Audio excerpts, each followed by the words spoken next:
مین جمهوریت. شلمه برخه.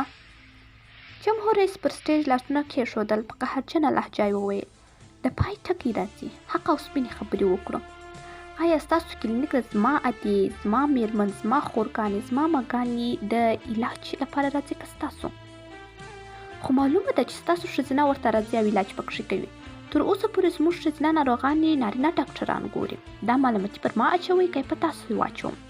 بلکل یې پر تاسو اچوم، ځکه چې ښوونځي مو درنه د سترګو په وړاندې سوځوي. کلینیک د ړنګوي، نو ښځینه ډاکټره درته له کومه کوي؟ اسمان نه راکوزه سي؟ هر شی له اسمان نه مه غواړئ، خپله یې هم هڅه وکړئ، درته پیدا یې کړه چې له هرې لارې وي. راپورته سئ، غیرت در وړاندې کړئ، له خپل کلي نه هغه کسان وشړئ، ویې وژنئ چې همدې کړنو کې لاس لري، او خپل ماشومان مو ډاډه ښوونځي ته ولېږئ. کلي نه مو د ژوند کلی جوړ کړئ. جمهور رئیس همداسې سټیج پرېښود، ایسته روان سو. خلکو زښتې ډېرې چکچکې کړې، شورماشور جوړ سو. جمهور رئیس بیرته راتاو سو، مایک ته ودرېد، ویې ویلې: چکچکې همیشه د بریالیتوب او خوښۍ په بهانه ویل کېږي. هر شي ته چکچکې وهل ښه کار نه دی، دا د چکچکو اصول نه دي. سوځول سوي ښوونځي ته مو چکچکې مه کړئ. همداسې خپل تورې عینکې د مینځ په ګوتې سمې کړئ. جنګي هلیکوپټر ته پورته سو، ایسته والوت. ځان سره هلیکوپټر کې وویل: کوم کلی چې د خپلو وړو ماشومانو ښوونځي نسي ساتلی، هغه کلی باید ورپورې وخاندئ چې ماشومان یې په ارامه سینه هېواد ته روزل کېږي، ژوند ته روزل کېږي. جمهور رئیس د وزیرانو عمومي غونډه کې خپلې بهرنیو چارو وزیر ته ورپام سو چې طبیعت یې سم نه دی. په همدې مسئله یې تمرکز ټینګ سو، کله کله یې هسې خواته سترګې ور اوښتې. جمهور رئیس په دې ښه پوهېده چې وزیره یوازې د نظام یوه پوه وزیره نه ده، بلکې جمهور رئیس سره هم ښه پرېمانه مینه کوي، خوښیږي یې، خو د ځینو بنیادي خبرو لپاره یې خپل مینه له نورو خلکو پټه ساتلې وه. یوازې جمهور رئیس پوهېده چې کیسه څه شی ده.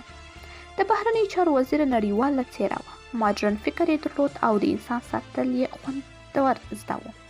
جمهور رئیس خپل موبایل راوویست، وزیر ته یې مسج وکړ: څنګه دې مشاده کږه ده، بیا څه کیسه ده؟ بیرته خبرې کوونکي وزیر ته متوجه سو. د وزیر مخې ته ایښودل سوی اپډیټ ورژن موبایل ورپام یې سو، پر سکرین ورټیټه سوه، پوه سوه. ډېر وروسته یې موبایل راپورته کړ، غلی جمهور رئیس ته وکتل، بیا یې موبایل کې لیکل ورولېږل چې ستا ځینې وزیران ډېر خسته کن دي. خو دا څه شی وایي؟ په څه شی لګیا دي؟ ما داسې ژر خسته کړي. ټنګ سو، د جمهور رئیس موبایل رڼا سو، میسج یې ولوست، پوه سو، هېڅ یې ونه لیکل. بیرته یې موبایل بند کړ او کتابچه کې یادښتونه نیول. وزیر بیا موبایل راواخیست، ور ویې لیکل: زه لاړم بیرون، که سګرټ څکوې نو راځه. د اسماعیل سټیکر یې ورولېږه، ایسته ووته. همدې شیبه کې د وزیر خبرې خلاصې سوې، کېناست. جمهور رئیس د موبایل ساعت ته وکتل، طبیعت یې واوښتو. ټولو ته یې ویل: 10 منټه وروسته غونډه دوام لري، لږ تفریح وکړئ، ښه وخت. راولاړ سو، د باندې چمن ته ووت، خپله یوازې چوکۍ کې کښېناست، سګرټ یې ولګولو. وزیره هم ور روانه سوه، خواته یې ودرېده. جمهور رئیس پورته ورته وکتل، ویل: څه خبره ده، مخ دې ولې کوږ دی؟ وزیره موسکی سو، ویل: نه، زه جوړه یم، بس انسان دی، کله کله یې طبیعت اوري، زړه یې نور څه وایي. جمهور رئیس بیا ورته ویل: نو زړونه نور څه وایي؟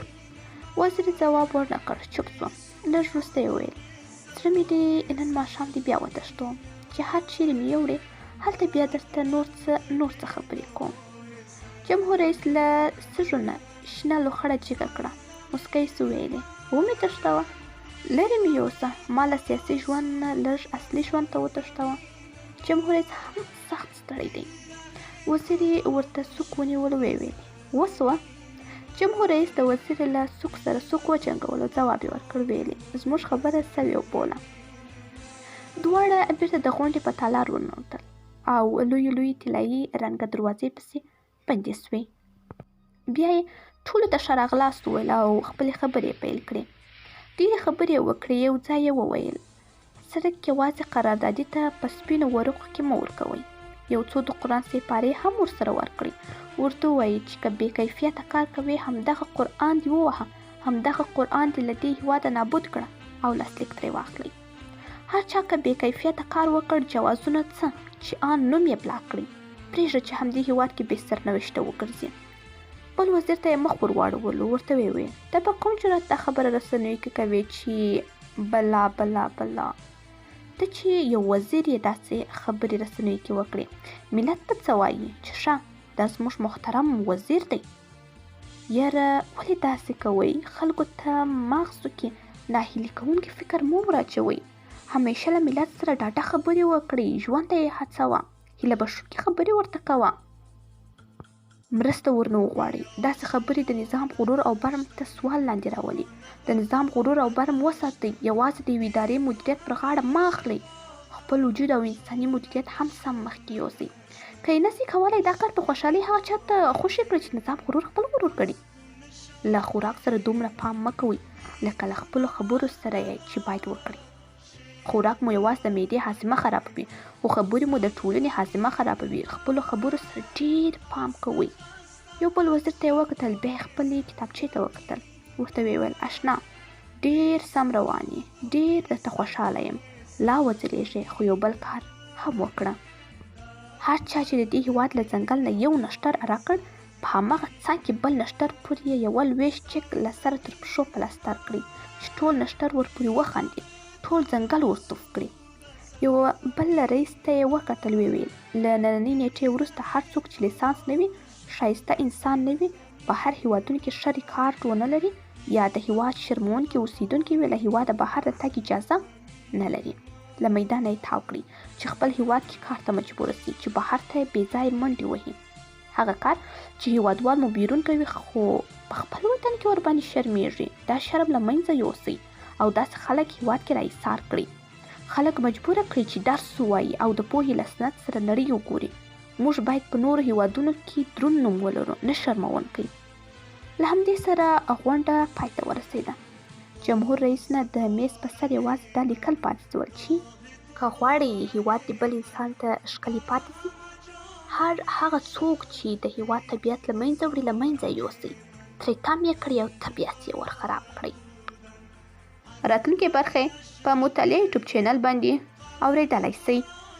مین جمهوریت، لیکوال عبدالهادي احمدزی، وړاندې کوونکې آریا رحمت. مین جمهوریت ناول تاسو د مطالعه یوټیوب چینل څخه اورېدلی شئ.